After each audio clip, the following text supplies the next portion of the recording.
Good, Anakin, good. Kill him. Kill him now.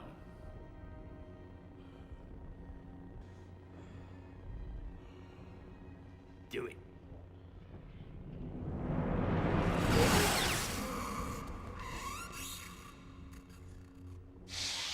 You know, out of everything, and I mean everything in this episode, you want to know the thing that kind of disappointed me the most? Why did the monster not sound like Godzilla? Like, come on, bro, that was a perfect opportunity to have it sound like the atomic monster we all know and love.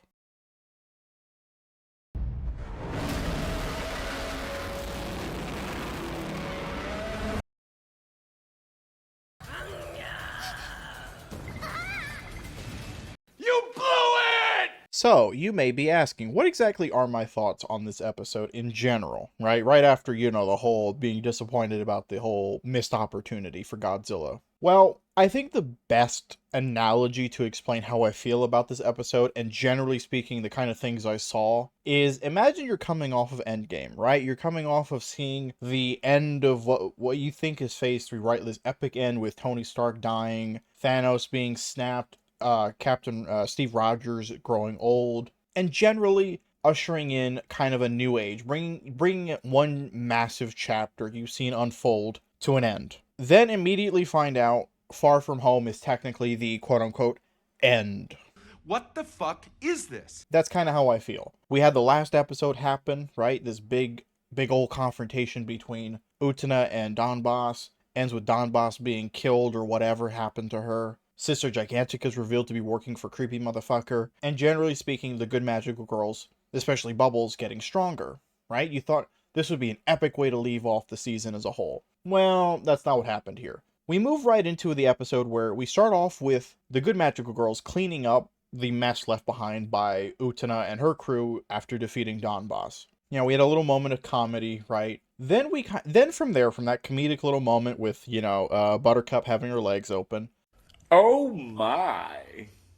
The good magical girls kind of talking about how they feel responsible and how they feel guilty for not being here when the city needed them the most. And I go, okay, this is okay. We got some interesting moments here and here. Then we move into a meeting that I kind of felt like kind of was a waste of time. I'm not going to lie. Where the evil magical girls, right, the new one that Utena is leading, which is comprised of her, Kiwi, Alice, failed idol singer, and Leo. So they're kind of having an unofficial meeting. And I kind of go, okay, well, what's this meeting going to be about? Well, Utena's kind of like depressed because, she's still trying to get over what happened with Don Boss in the sense of finding out, oh, she, killed a whole bunch of magical girls. I'm going to say killed because that's what I imagine happened, and is depressed about the whole situation. From there, Creepy Motherfucker comes in, right? And he kind of goes, hey, by the way, Utena, Bubbles and the good magical girls are actually in town right now cleaning up the city. That immediately perks her up, and Utena, comedically, says the meeting's over, excuses herself, and runs off. And I kind of go, okay, it wasn't much to this meeting. It was kind of like more just for some setup and just really spreading out for time. I kind of thought there would have been a little bit more meat to this, but it really wasn't much. Then we go from there, right? We go to Utena showing up and helping out, helping to rebuild, right, what she and her friends destroyed, essentially. And obviously she helps out these little creatures that resemble that Pokemon that I think it's like a mole or something. I forget what it's called. She helps them out, and this is where she encounters Bubbles. And this is where they have a conversation where Bubbles talks about wanting to take responsibility for what had happened here and not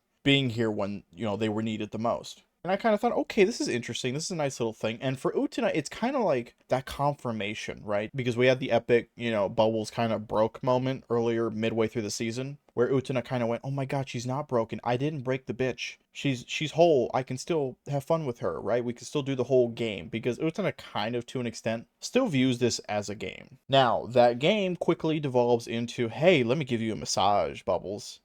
そろそろ撤収しなきゃね。さすがに今日は疲れたわ。This needs to stop now. This is not okay. This needs to stop now. 本当にいいの？ウテナさんも疲れているんじゃ。 Oh shit. Here we go again. And, let me just say, she definitely orgasmed. Definitely, most certainly, that face that you see on screen, that is a girl who got to experience an orgasm. Stop it. Get some help. And that's generally kind of the first half of the show, or the episode, I should say. Because Utena then calls another meeting, right, after she runs away in kind of like excitement, because she was like, oh my god, if I don't get away from Bubbles right now, I'm going to lose control and transform. Because prior to leaving, she did give her star that was, you know, makes her transform to Creepy Motherfucker, because she kind of suspected what may happen. So she avoided that potential headache. And she called a new meeting, dressed up as her alter ego, where she kind of was a bit more of her domineering self, and was kind of like, ならば我々はいかにするか。もはや道は一つしかありません。そう、我々は全力で魔法少女と戦い、いい感じで苦しめつつ良きところで撤退とかして悪役ムーブをかまそうと思います。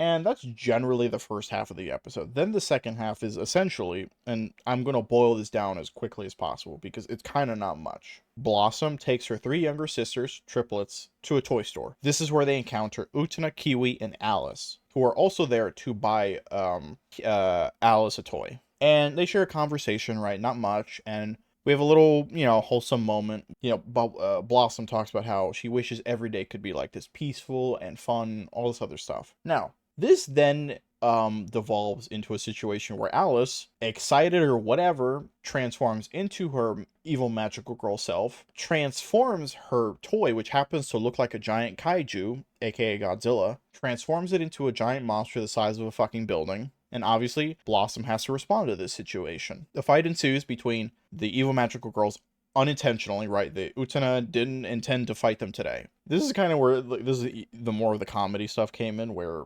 Alice threw a toy that she had been given by, I think it was Kiwi. I think it's like a magical girl wand or something to that effect. She threw it at Blossom, and Blossom transformed into a giant version of herself that's like on par with the monster the monster toy. This led to the little moment where her skirt, you know, you could see underneath her skirt and you could see her panties, and so everybody were taking pictures. That was kind of funny to see. Thank you! Obviously, Blossom is very much embarrassed. And meanwhile, teammates from both sides enter the fray. And you might think, oh, they're going to battle in the sky. They're going to battle all over the place, right? No, they use Blossom's body as a battlefield, where you see Utena at one point, you know, using Blossom's nipple as like a rail to hold on, like something to hold on to while she's fighting Bubbles. What? Both Buttercup and Kiwi are fighting basically near Blossom's panties, if not flat out inside her panties to an extent, which that is bizarre. And then the fight culminates in a moment where all 4 of the girls end up sliding down into Blossom's panties. It then leads to the panties ripping. She's basically butt-ass naked underneath, under her skirt. She, you know, in a moment of like, you know, a complete embarrassment, yeets them like Team Rocket from Pokemon. You know, we have a nice little moment at the end where Blossom is praised by her younger sisters, right? Obviously, they don't know she's a magical girl, but they praised Blossom specifically. And generally speaking, that is the episode. That is it. I'll be honest, my analogy of comparing this to Far From Home, because in a lot of ways, it does remind me of that exact situation. Look, man, this is kind of a really weak continuation, to be honest with you. I get, like, it has some moments and scenes that I felt like were okay, but generally speaking, the way they pieced it together just was not worth it in my eyes, right? I get they want to show the aftermath of the fight, and they want to show how the good magical girls are feeling post this battle. But what I think I kind of would have preferred, if they were going to do that, they should have just gone all in and done it from their perspective. Now, obviously, I don't know if there's enough material in the manga to do that, but I kind of would have preferred if they just did that, and they kind of focused purely on them, and then had Utena and this whole kind of like finding herself again next episode to end it. Is kind of how I would have preferred to see this handled, but it is what it is in that regard. And You know, look, I like the raunchy moments. I'm not going to sit here and be a prude about it. I like the raunchy moments. I like the massage, right? That was kind of funny to see. You know, and the battle was funny, right? So I'm not going to sit here and pretend like I didn't enjoy them. But at the same time, I am going to say I kind of would have preferred if things were rearranged and some of these scenes were like incorporated in like the last episode of the season. Utena regaining essentially her evil self or regaining her confidence should have been episode 13, and we could have left it off there. Because she did have a moment in the show, in the episode, where she kind of went, 本日はお集まりいただきありがとうございます。ウテナちゃん、いや、ベーゼちゃん。これより我々の行く先を示します。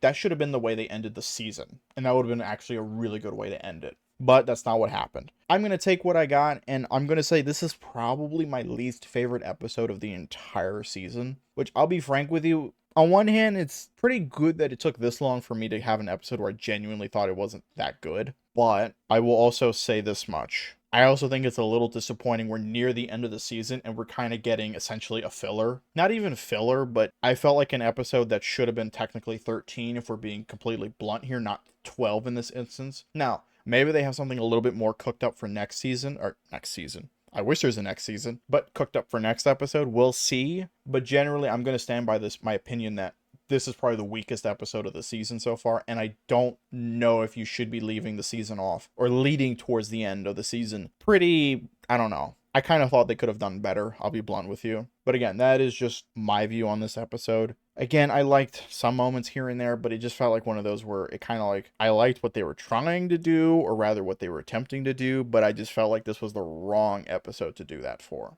Now, what I will say is this much. Bubbles, good Lord, I swear to God, if you break again,